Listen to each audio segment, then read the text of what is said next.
Vamos seguindo aqui, e o São Paulo encaminhou um acordo aí com a Portuguesa para o Canindé ser a casa do São Paulo, a segunda casa, melhor dizendo, em 2026. Segundo Alexandre Vieira, o São Paulo deve ter o Canindé como alternativa ao Morumbi em 2026. O clube encaminhou um acordo com a Portuguesa para mandar as partidas no estádio sempre que o Morumbi estiver indisponível por conta de shows em 2026. Inicialmente, a ideia da diretoria era levar os jogos para o Brinco de Ouro da Princesa, mas após a sugestão de um conselheiro e consultas internas, a gestão de Macis entendeu que o Canindé seria a melhor opção logística e esportiva. Então tá aí, o São Paulo inicialmente queria levar os jogos para o Brinco de Ouro da Princesa, a gente até comentou que teve um acordo já ali encaminhado, mas acabou que teve uma mudança de rota e fechou com o Canindé. Se fosse para a final do Paulistão, que infelizmente não vai, a final seria lá, né? Um dos jogos seria lá. Que a final são 2 jogos, ida e volta. Então o São Paulo vai jogar no Canindé. E o Canindé aí vai ser a casa do São Paulo, não só para o jogo contra a Chape, que é o próximo. Não, nosso próximo jogo contra a Chapecoense vai ser lá.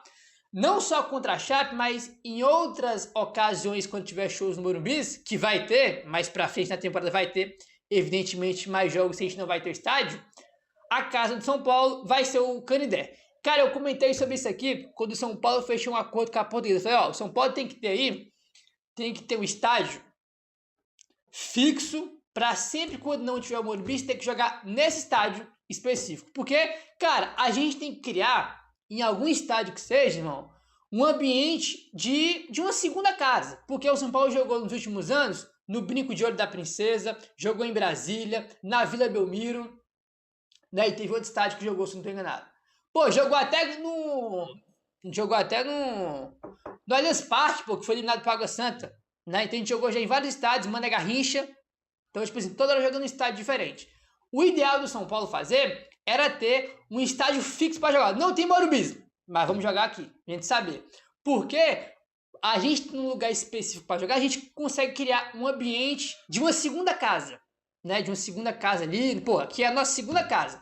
Aquele é o campo, o estádio que o nosso time já está minimamente adaptado com a nossa casa, né? Fazer aquele estádio ser uma força do São Paulo, porque a gente joga em Brasília, na Vila, Brinco de Ouro da Princesa, não tem isso, né? E infelizmente, cara, a gente vai ter que criar esse ambiente de casa em algum estádio, porque vai ter muitos jogos sem o Morumbi. Então, segundo Alexandre Vieira, o Canindé deve ser a segunda casa do São Paulo na temporada. Então, todos os jogos que não tem o Morumbi devem ser no Canindé. A tendência é que seja isso aí, tá bom? Aí então a questão. O estádio da Portuguesa tinha previsão de passar por reformas após o Paulistão, mas diante de algumas divergências internas, as obras foram adiadas, o que também facilitou o avanço nas conversas para receber os jogos do São Paulo. Então tá aí, tinha uma previsão de reforma no Canindé após o Paulistão, mas teve divergências internas, né, que é coisa da Portuguesa para lá, e isso facilitou aí o São Paulo avançar para ter os jogos lá esse ano, né? Eu gosto da opção, acho que é uma boa ideia que o São Paulo consiga mandar aí todos os jogos que não tiver o Morumbi no Canindé, né? Em um lugar só específico, que eu acho que vai ser uma ideia muito boa, né? Então acho que o São Paulo acertou aí em escolher o Canindé. O Alexandre Vieira botou com o acordo, está encaminhado, né? Então vamos ver aí se não tem que ter mais alguma coisa, né, para poder acertar com a equipe da Portuguesa, com a diretoria da Portuguesa, para a gente poder jogar lá no Canindé, tá bom? Enfim, vamos seguindo aqui agora e temos aqui mais bastidores, rapaziada, sobre a arbitragem de ontem, tá? Que é um bastidor aqui, sobre o São Paulo. Tá aí, ó, Alexandre Vieira. Internamente, o São Paulo avalia como positiva a atuação de Daiane Muniz no comando da partida, mas direciona críticas ao árbitro de vídeo, que é o Thiago Peixoto, pela não marcação do pênalti. Na visão de dirigentes do São Paulo, a árbitra teve um bom controle do jogo, mantendo critérios e a condução adequada ao longo do confronto. O entendimento, porém, é de que no lance polêmico faltou o auxílio do VAR para chamá-la ao revisor, a revisão no monitor. Assim, na hora que teve o pênalti lá do Lucas, teve um momento lá que ela parou, né? Ela estava conversando com alguém do VAR, né? Com o árbitro de vídeo, que foi até o lance que ela fala pro jogador de São Paulo: eu não preciso do VAR, eu vi no campo. Ela falou isso, né? Mas ela estava escutando alguma coisa no ouvido dela que era do árbitro de vídeo, né? E realmente, cara, pode até ser que no lance ali no ao vivo, ela tenha achado que bateu na barriga depois na mão, ou se ela achar algum jogador na frente dela no vídeo direito, tudo bem, faz parte. Agora, o VAR tinha que chamar, ela tinha que ir no monitor e ver que foi pênalti. E isso não aconteceu, e essa é a principal reclamação do São Paulo. Tanto que nesse bastão que o Alexandre Vira traz, o São Paulo elogiou e gostou da atuação dela. Não gostou que o VAR não chamou ela para ir no monitor ver o lance, né? O clube considera a mão não marcada do pênalti um erro gritante. Embora admita que, no calor da partida, o lance possa ter passado despercebido pela arte de campo, que eu acabei de falar. Às vezes ela não viu, passou despercebido, mas o VAR tinha que chamar.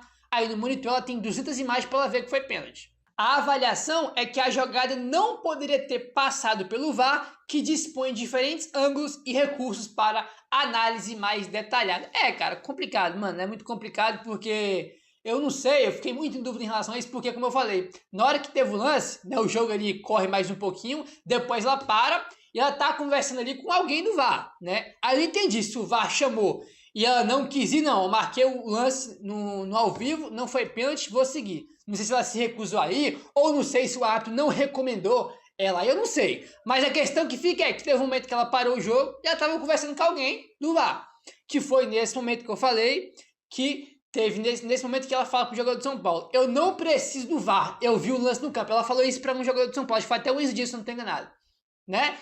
Aí a questão que fica o que aconteceu ali? O VAR chamou e ela não quis ir, ou o VAR não chamou? Eu não sei, porque ela tava conversando alguma coisa com o cara lá, que é o Thiago Peixoto que tava no VAR.